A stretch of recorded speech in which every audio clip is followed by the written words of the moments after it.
Hello guys, kawawa namang aso na to. Ano kaya ang sakit na dumapo sa kanya? Pinabayaan ng may-ari. Ito lang po na hayop na nakita ko na pag-alagala dito.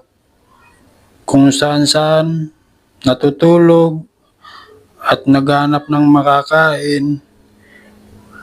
Minsan binibigyan ko pa ng pagkain. Ang iba natatakot sa kalagayan ng aso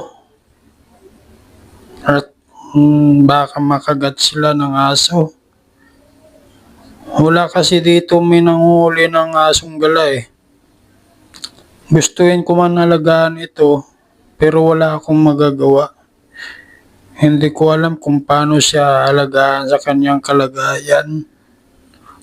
Ang swerte ng ibang aso, inalagaan ng kanilang amo. Okay guys, love your pet.